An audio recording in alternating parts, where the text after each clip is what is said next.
Yes, welcome to the No State Project here live from the fortified compound in Mesa, Arizona. And I apologize for being a little bit late, but it was my daughter's birthday today, so that's always going to come first. And I would hope that you guys would put your family before a streaming YouTube show. Don't have as much time today. If you want, for those who are not, well, I got to do this for those because most of the people are going to be seeing this or not going to be seeing it live. I guess that's true for most live streams. But if you want to help support the channel, you can do so in the description. You can get ebooks. And although the Amazon one, I think you can get hard copies of government data, but you can get ebooks directly from me, and you can get a really cool Mark Stevens No State Project t-shirts. And we mentioned, I know I missed last week. I apologize for that. We're back. We got a great discussion lined up for most people will agree it's a great discussion, but there's going to be a handful. And he has been a long-time collaborator and helped, especially behind the scenes. Wow, what I would. But Calvin is joining me again for this big discussion on veganism. So welcome back, my friend. We'll do it live. We'll do it live. Do it live. I'll write it and we'll do it live. And thing sucks. Jeez. That's right. We'll do veganism live. Holy crap. I was not expecting that. Jeez. Well, Bill O'Reilly is still full of surprises, even though that's a classic. That is, we used to play that on the show. That's what I remember it from. Yeah, I used to play that on the live streams. Yeah, it was good times, huh? Wow. So, thank you for that. Grazie mille, as my people would say. That was really, really funny.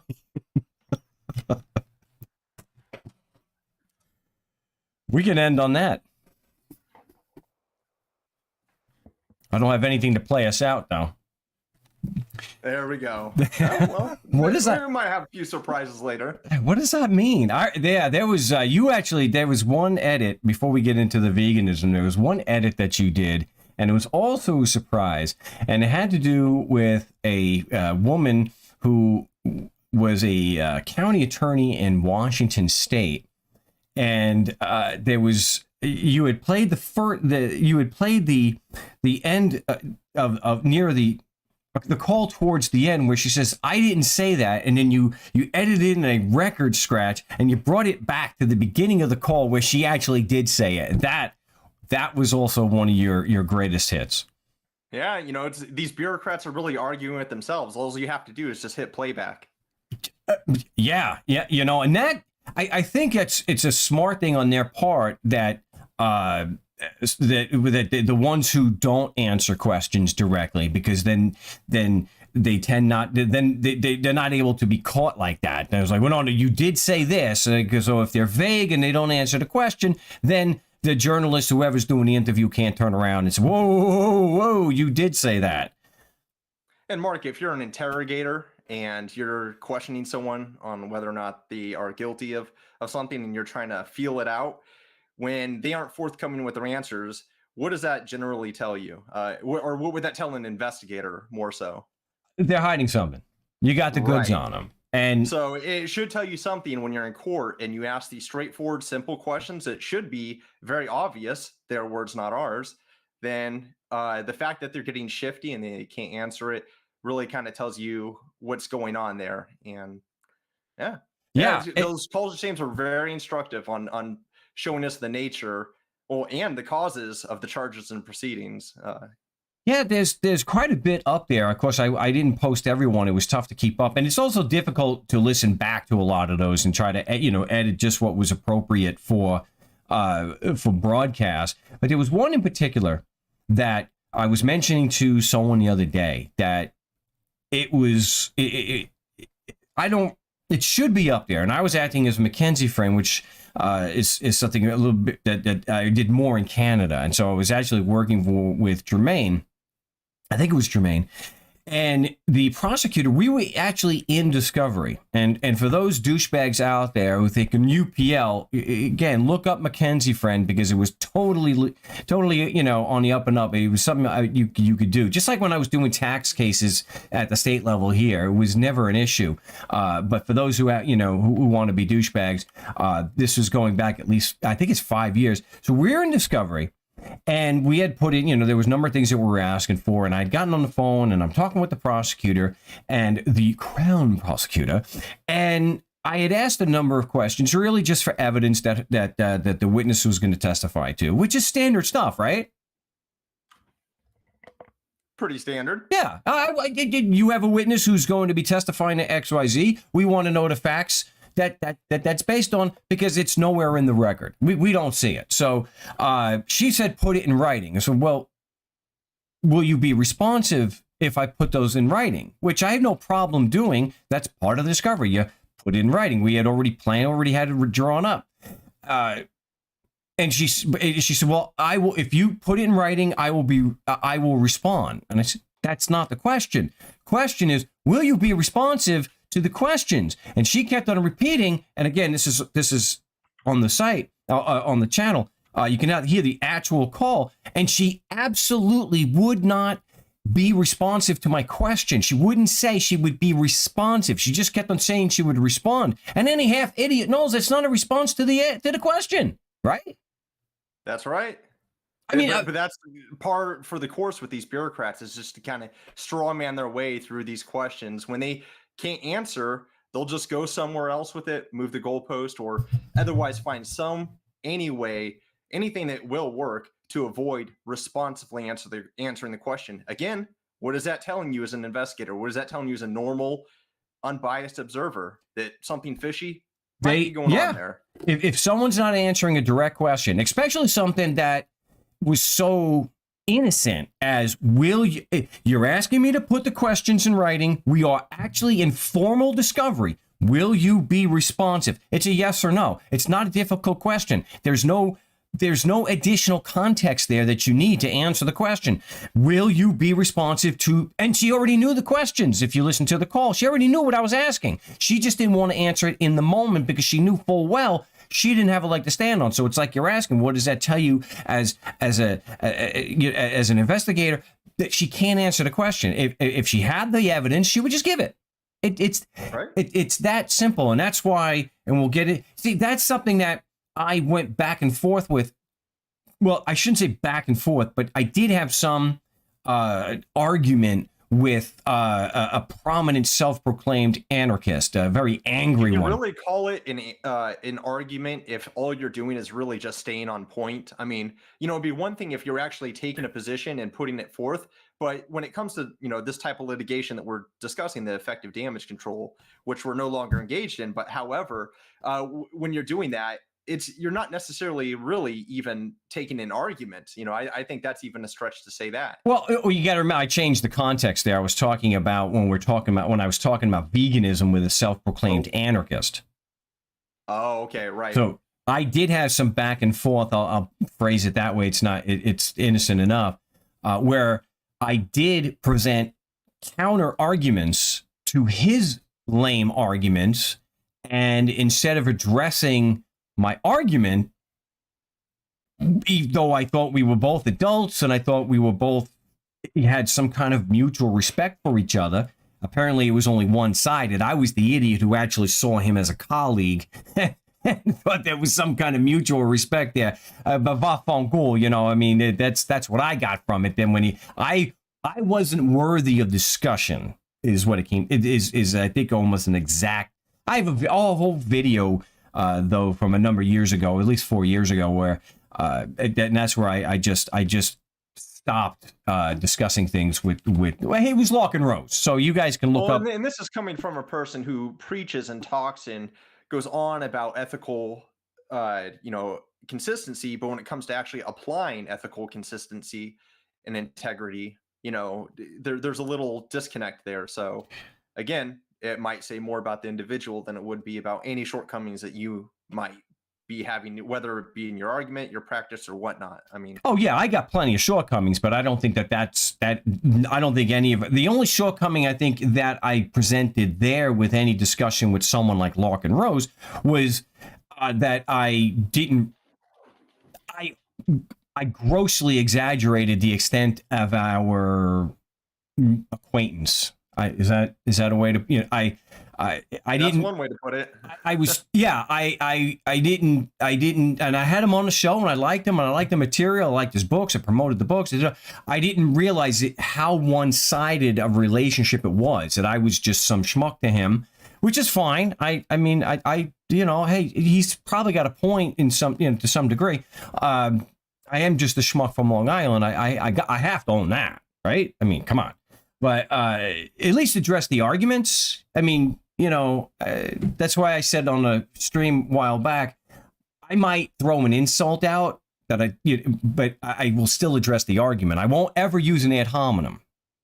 Yeah, to argue so poorly and still have an audience is a little baffling. The guy, yeah, it is. I mean, I give him kudos for the whole tax thing, even though I may not agree with a lot of the positions he took. I agree with the stand against the IRS. I still think I give him props for that. But his argumentation, it's not so good, because once you hit him head on with an actual issue, he just lashes out and gets mad and just starts insulting you. And you, well, he uses ad hominems is really what he used. And so the whole vegan thing, which is what we were supposed to, which is the main topic, because we don't have that much time today.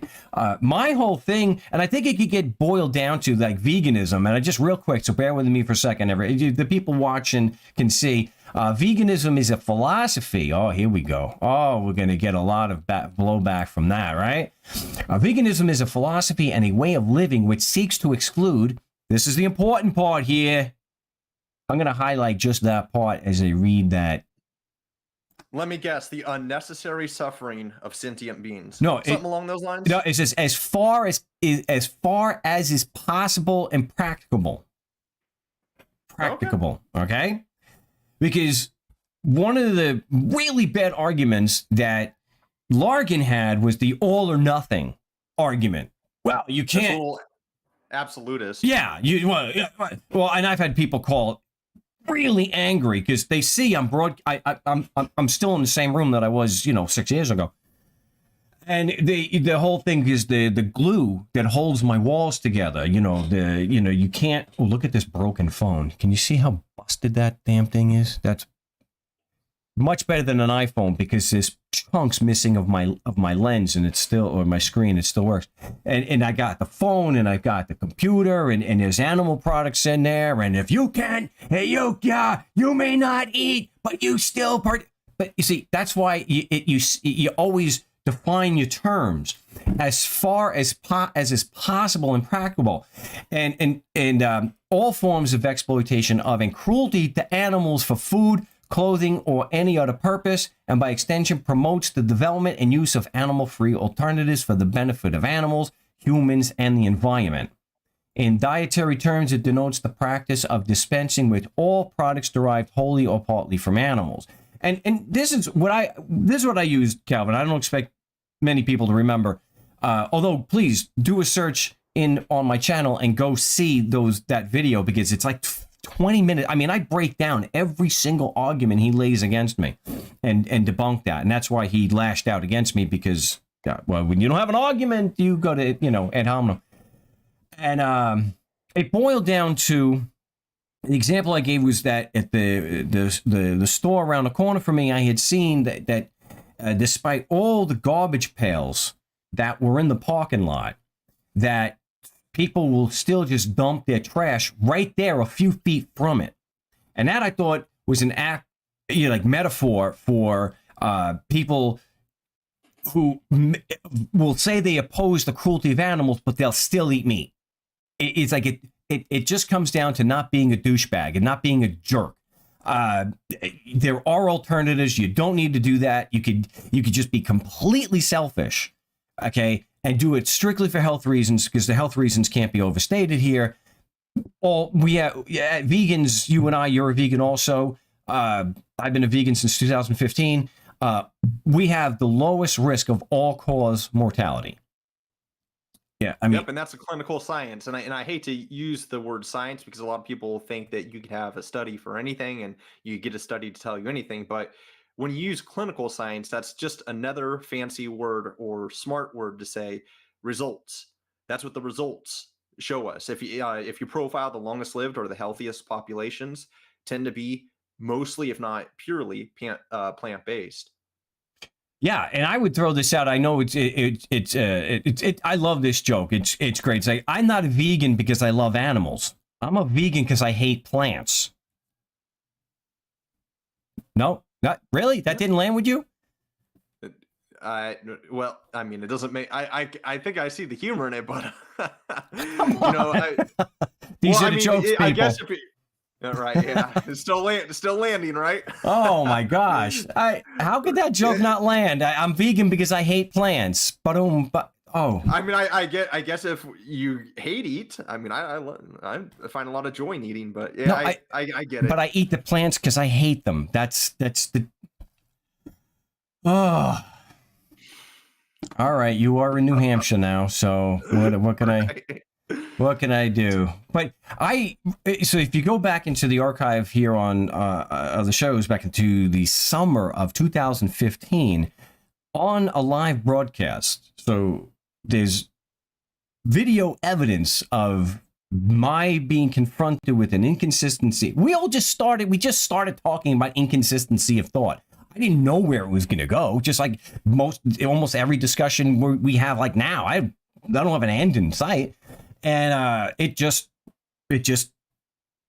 blossoms. That's life. Yeah. And so I stopped eating meat from that show on. And then it was the next week, Eyal from Israel, he said, you're still just as inconsistent in your thought. And he says, it's probably worse because you're still eating cheese. I'm like, how? What? And then he explained it to me. And so when you're confronted with the evidence, you've got to change your worldview. Your worldview, yeah. So like the map is not the territory. Okay. So when our map of the world is updated and there's more concrete and there's more evidence of the territory, then our map has to change. So our perception of the world needs to conform to the evidence, the proof. And that's what happened. And I think it's a matter of most people, I'm trying to be precise here, but from what I've seen in man on the street interviews and stuff like that, most people are against factory farming because of the cruelty, right? I mean, isn't that generally a generally accepted opinion? That's right. For those documentaries out there like Dominion that show you just straight up what happens in these factory farms and the horror, that's usually the most off-putting thing. So yeah, absolutely. And it's pretty cruel. Yeah. So I don't think that most people, being honest, would, and even someone like Rock and Rose I'm against the cruelty of animals. He excuses and still eats meat. So that's what it comes down to. I think the whole thing is, and I've always mentioned this on the show from the very beginning, voluntarism or anarchy from an ethical standpoint, because I believe in the basic principles of live honestly, injure no one, give every man his due. That and to be an ethical, upstanding, moral person, be a good person, and I don't see how killing. When it's not in self-defense, I mean, no vegan's going to say that if a bear is coming to kill you and your family, that is somehow unethical to shoot and kill the bear, right? Right. I mean, that's self-defense. It's a will to live. Yeah. I mean, and that's where also, voluntarist and I guess anarcho-libertarians, however, I'm trying to be inclusive here, is that the idea is that the initiation of force is wrong and that self-defensive force is always morally justified. So given that, there's really no argument for killing and eating animals, especially when it's not in self-defense. It's not to sustain your own life. You don't need to do that. There are plenty of alternatives. And gosh, I just read something where in Europe or Southeast Asia, or maybe it was Israel or a combination, where vegan alternatives are now almost half the market. But, wow, that's a growing market, and that's good news. Yeah, it might be Israel or Southeast Asia. I can't remember, but the vegan alternatives are only on the rise. So it doesn't strike, you know. So, and that answers the other thing too. I'm trying to cover too much ground here, so we'll have to probably do another show, which I don't think you'll have a problem with, right? No, not at all. You know, my overarching thing about it is if you could be more consistent with your principles, why not? And if you aren't being more consistent with your principles when you could, and if it doesn't cost you anything, and especially if there's something to benefit like better health on the other end of it, and yet you don't, then what do you think that says about you? And that's not a question for you or I to answer. That's something for anyone out there of that mindset to really contemplate upon themselves. I mean, to me, I know how that would make me feel personally. I have no idea how it makes someone like Larkin or other people like him feel, but it should elicit that question that if you have these principles and if you believe in ethical consistency and you could be more consistent with your ethics and you choose not to, that says something. Yeah. And that the example I gave was, you have a choice. You can throw that garbage on the ground, or you can just walk a few feet and throw it in the garbage. Now, it's just a metaphor or an analogy. It's not something you can extrapolate because, well, it's still going into a landfill. But that's not the actual point I'm making there. It's just the minimal amount of effort necessary. So you see here, for those who are watching the stream, meat substitutes. I mean, you get them in. I don't want to get the names of the stores, but almost every market has meat substitutes where you can have seitan, you can have which is weak gluten, which would probably kill somebody who had celiac. So keep in mind, people with celiac, you can't have seitan. But there are plenty of other types. You know, there's also I got to tell you, we finally got a tofu press. Oh wow! Look at you moving up. I know, eating good. Well, that kitchen's rocking now. So just for those who don't know, tofu, you make it right, is damn good. And so, but you got to get a press. They're like $10 on it. All right. So my daughter got me one. Okay. And so what you do is you put it in the press, you seal it up, you throw that bad boy into the refrigerator overnight. The next morning you take it out, you dump the water. You still have to use your paper towel and you get what the damp part that's left. And then you cut that bad boy up into cubes because tofu comes in a block, for those who aren't aware. And so you cut that puppy up you cut it up into cubes. Oh. Yeah, I know. So, and then what it lands, I tell you. Yeah, that one landed. So then I marinate it. And then that night, I will air fry it for 40 minutes. And boy, the outside will be nice and crisp. Oh, man, that's good stuff. Boy, you have you gotta that? get an open sign. I mean, you could really set up business with a piece like that. Oh, man, it's making me hungry. But that's some good stuff. So the ethic, the prime ethic there, I think, is to live honestly, injure no one, give every man his due. And I don't know who would necessarily disagree with that. The only time someone comes out and has a problem with that was when it's saying, well, that's your ethic. And I said, well, okay, well, what's your ethic? I mean, let's say I would imagine that your ethic to be, that as far as you're concerned, you don't want to be hurt. And most would say, well, yeah, they would not want to be hurt, right? Well, yeah, that's pretty universally preferable. Yeah. So if your personal ethic is different than mine, that you don't subscribe to live honestly, injure no one, give every man his due, that's fine. Not everybody's into that whole nerdy classical Latin kind of thing. I get it. That's fine. Well, it's good to know where we stand if that's the case, though. If you in conversation find that out about someone, that's probably good information to know. I don't need to be, yes, you're somebody that I don't have to have in my circle. So thanks for the heads up, the warning. But if we're having a discussion, then, and we have to get some kind of agreement. And if they are, their ethic is that they don't want to be injured, they don't want to be hurt, then to be logically and ethically consistent, wouldn't they have to extend it to everybody else?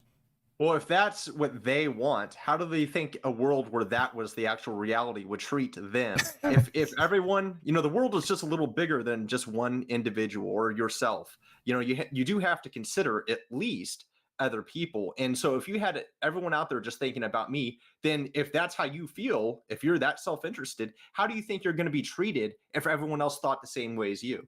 I mean, that there should just kind of show the flaw in that logic if you apply it across the board. So it's not necessarily much of a universal principle that one can adopt or really utilize sustainably, or at least be productive or constructive with it. It only just brings disaster. Right, but if they are logically and ethically consistent, you could just I could just say logically. It's the same thing. That's all they need. Yeah. So if their position is, their ethic is that they don't want to be hurt, and they said they don't want to be put upon, they don't want to be injured, then to be logically consistent, they have to extend it to everybody else. That's right. I would accept that. That's great. I mean, how hard is that to get? I mean, what's the counter argument against that? Well, the counter argument is that most people are douchebags. Okay. And Larkin is a prime example of that, because Larkin, after so is everyone's a douchebag. We all are. We all can be. We all could be a douchebag at point. But as far as this, I think the problem comes in that they're not interested in the logical consistency. And I'm not saying that they have to be 100%, because that's just not right. You can't do that. It's to dovetail off the question of last show, can you be logically consistent and still call yourself an anarchist? That's more of a Larkin question, but I mean, really? Can you be logically inconsistent and still consider yourself an anarchist? Because I think what anarchism kind of inherently advocates is that you have to have, it advocates for a logical or at least equal consistency, in that, no one person is above another, no rulers. So, I mean, if you're ethically inconsistent, can you still call yourself an anarchist? And, you do have people like Larkin, and I hate to just, defer to him, because there are many others in a very similar situation where they say one thing and do another, and especially when it contradicts what they're saying. He's not the only one out there like that. And that's true. What do you think? Do you think someone could be logically inconsistent and still call themselves an anarchist? Yes, because someone could be a vegan and not be totally, because we cannot be 100%. But then again, when we get into the definition, it's as far as practicable. And let's see, as far as possible and practicable. That's right. It's not about what you're like, what every result is, as long as the initial intention is to follow through with anarchism or follow through with veganism. I think that's what makes someone a vegan. Not necessarily are they 100% consistent with it 100% of the time. Circumstance has a way of degrading our principles from us, and our principles, are just concepts used to guide us anyway. So it's not anything that, like air, that we would die without our principles. They're just to help us live a better, more civilized life. I mean, this is supposed to be the whole treasure of a civilized society, that we can reason our way through our hardships. Yeah, and I think what gets in the way, I think a particular attitude I've mentioned before, gets in the way and causes, I think this principle overrides the ethic. And it is the F you, I got mine. And that attitude, I don't know how many people that, it's so many people you can see that in. And it's like, that's why money is such a corrupter. They don't have to care. All right, I took this money and it ruined countless lives. Fafangul, homeo, I got mine. And that's all that matters to people. It doesn't matter if they've damaged. It doesn't. So somebody can go and say, I'm going to eat twice as much meat to make up for the meat you're not eating, Calvin. That's vafangul, I got mine. They don't care. As long as they have what they want, the ethics are damned. I mean, you can see that with politicians, you see it with police officers, you see it with CEOs, you see it with very wealthy people. They don't care. So the ethic is not nearly as important as F you, I got mine, right? I mean, that's the way, that's my experience. I have experienced that directly, especially with people who put with religious zealots who put themselves on some kind of moral pedestal, and the destruction that is wrought in the wake of what they're doing. They don't care. And a good example, Calvin, is the typical scumbag landlord who, with the help of Wall Street, the hedge funds, as they're watching the real estate values go up, will, without a care in the world, will double the rent on people and have no problem kicking people out that have been paying his mortgage for, let's say, 2, 3, or 5 years, but they have no problem. It's cold. I actually had someone say to me, okay, and I wanted, trust me, Calvin, I had to really resist choking a bitch out, okay?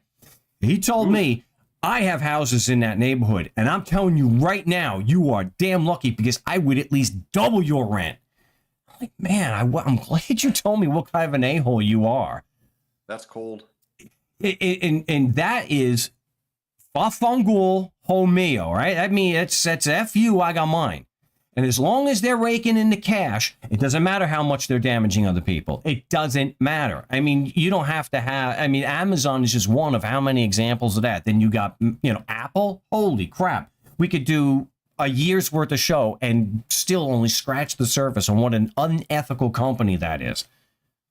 I do want to say something that should bring some solace is when it comes to people that overconsume and mistreat other people, that's a very destructive behavior.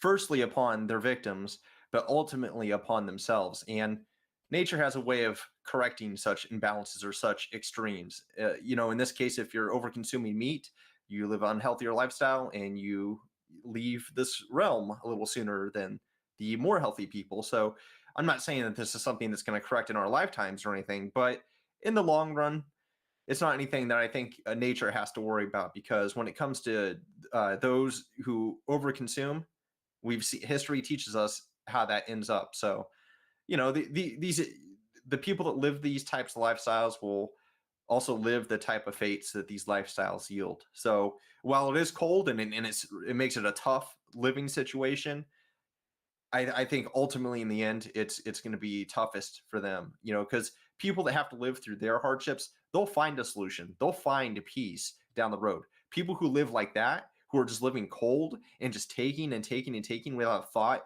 of anything outside of themselves, that's a bad way to live, and it's a bad way to leave.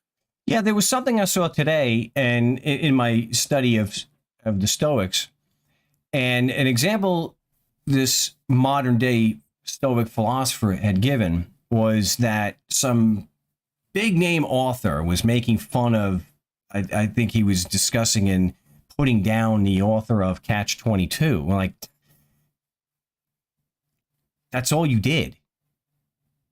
And don't you feel that you could have produced and you could have had so much more success? And he's like, well, if it was so bad, you could have written something so much better easily, right? I mean, if it was that bad. Well, you think, no, the guy wrote Catch-22. He was putting down the author of Catch-22. Like, I understand. I'm saying if he thinks that book was so bad, the author did such a poor job, then it should be easy to do a better job than the author. Well, he was putting him down. No, he was putting him down for not being a more prolific writer. Okay, but and if the writer was that bad. Well, no. Yeah, I'm not. His thing was, you created this masterpiece, and it is a cultural phenomenon. It's one of the most popular, iconic works of art, but you didn't do anything else. So you could have had so much more money. You could have had so much more success. And this author's position was, and I'm just going to paraphrase, put my own words, is that I feel sorry for you because what I did, and if you accomplish what I did, that would not be enough. Yeah, that's sad. You can't find contentedness. You couldn't. that having a master, it should be like producing the statue of David, and that was the only thing he did, and which would have still been just an unbelievably iconic and just almost indescribable work of art. And just that's all you did? And it gets to what I've said so many times about the sickness of these people who have to hoard more money than they could spend, because there's never enough. There is never enough money.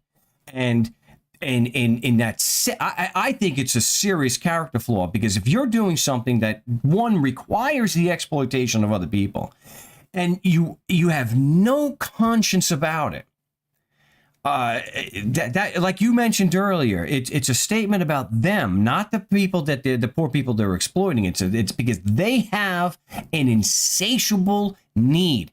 It's never enough.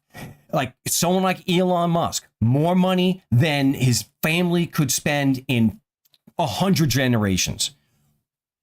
Why not use that money for good? Why would you have to continue mindlessly and just mind-numbingly have to keep getting more and more and more?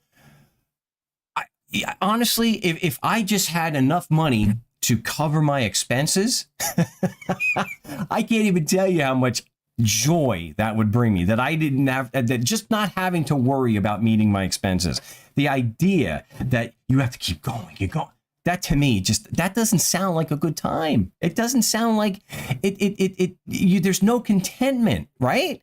I mean, I know you're getting not at it. all. And they're most misfortunate in that scenario, because a man has as many masters as he has appetites. And that type of appetite where you dehumanize your fellow man to just serve yourself on a very superficial level at that, not even as a means of survival, that's that's really going to kind of sink you a little bit. And I think that is more corrosive to the soul than the people they victimize. The victims, they'll pick themselves up, but these people that are out there just destroying, I think they're going to find misfortune down the road, and there's no one going to be there. How do you console someone against that type of misfortune? I could console you about ordinary things that we share, hardships that we share. I couldn't console someone on their heartbroken, poor wallet. When these guys lose all their happiness because they don't have all the income or all the power that they did, and they've exhausted that, and they still don't feel, that happiness, that contentedness, and they still feel empty, and not in a good way, mind you, inside, then, I think they're the ones who are going to be misfortunate. And in the meantime, the people that they victim, we will find ways to live peacefully outside of their influence, control, and abuse. It's just a matter of time. That's nature. Nature finds a way of adapting. And so I'm not too worried as far as how that will play out, but it's just sad to see that, your own kind abusing you, Well, it's like at the end of when Ned Beatty was at the end of Network. There are no nations, there are no citizens. There's just companies and customers. There's just corporations and consumers. But you mentioned something before. We have to start wrapping this up. I just noticed I'm getting the signal there. I read something recently. So when you mentioned about the part about the masters and slaves, it just reminded me of something that Marcus Aurelius, probably the greatest the most well-known of the Stoic philosophers. And that was something similar to what he had written and other Stoic philosophers. I know it's kind of a common theme, but if I can plug the Stoics, then I'm going to do it.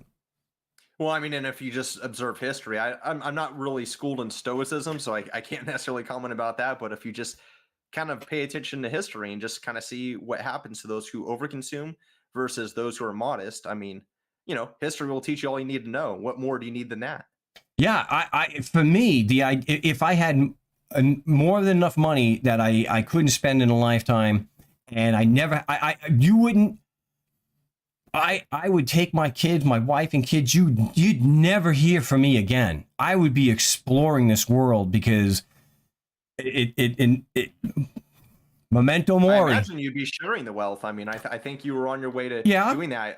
In your early days, you talked a lot about how part of being in an anarchist community is building freedom and gaining wealth in the process of doing so. Sure. And I still share that vision, and that there is no reason why we can't live free and amass some wealth so that we can help others get wealth. I mean, Yeah. I think that really is the idea. No question. It's just the whole thing, and somebody mentioning that, you know, amazingly, since I put out Adventures in Legalland, I'm a little older. I mean, that was 20 years ago this year. 20 years.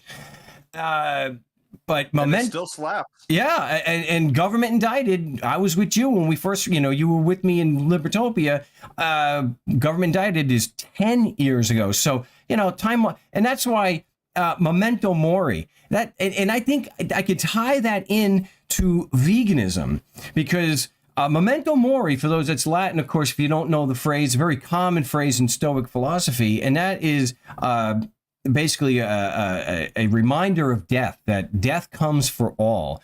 You know, so tomorrow is not promised.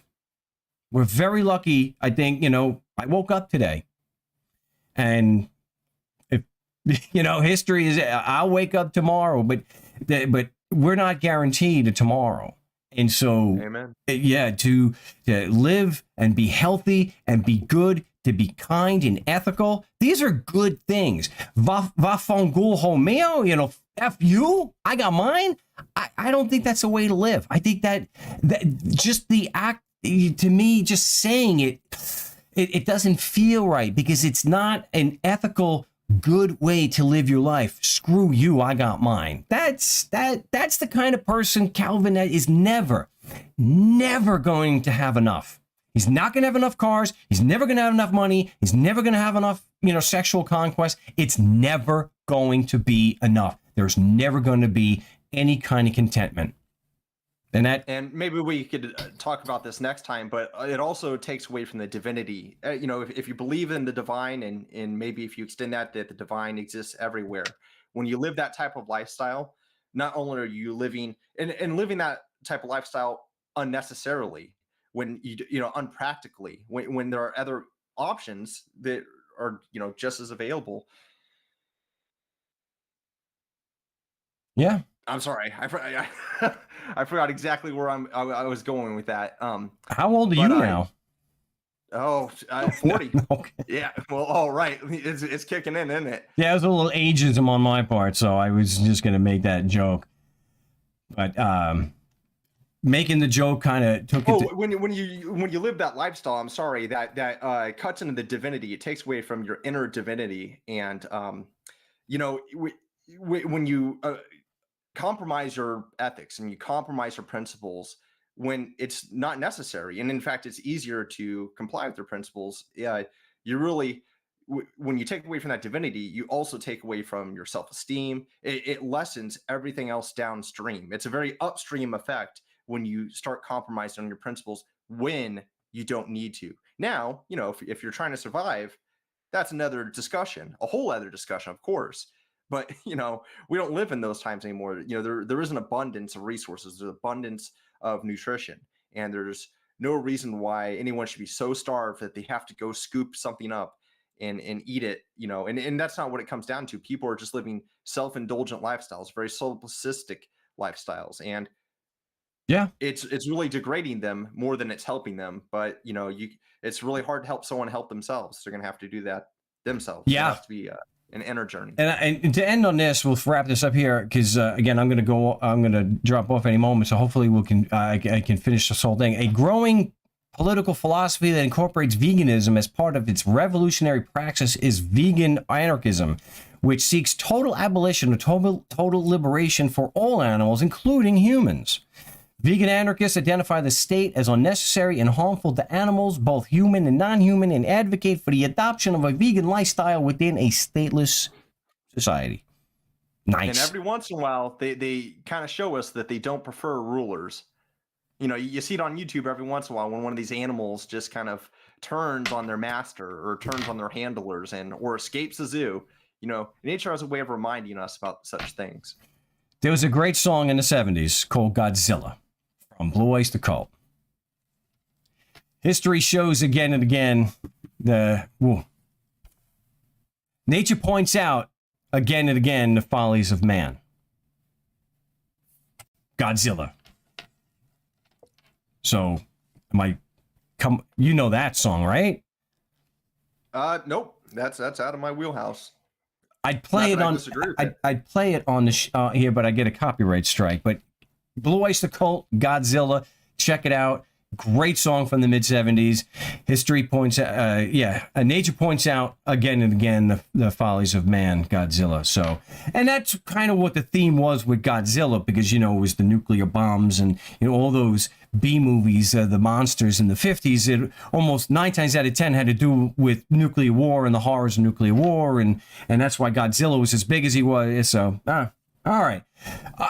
I had a great discussion. If let me know in the comments if you want more discussions on veganism. And for those who are just trolling, we're going to keep talking about veganism anyway, because the underlying message of the No State Project has always been ethics: to live honestly, injure no one, give every man his due. And anarchy just flows from that, or voluntarism, a stateless society, just flows from that.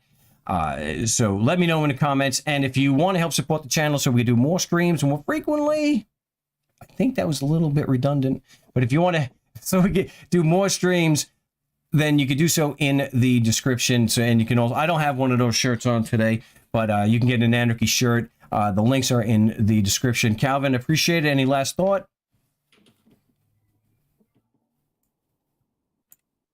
Did you drop off? Oh, did you not hear that? Not a word. Oh, no. Oh, hold on. Here we go.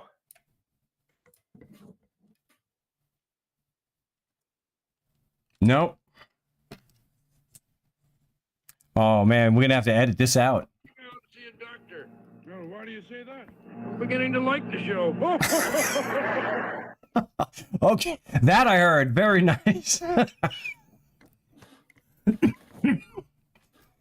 That was good. Nice surprise. Well, we're gonna call it quits there. That we're gonna end on a high note with some Waldorf and Stadler. Always appreciate it. Calvin, thank you so much. My name is Mark Stevens.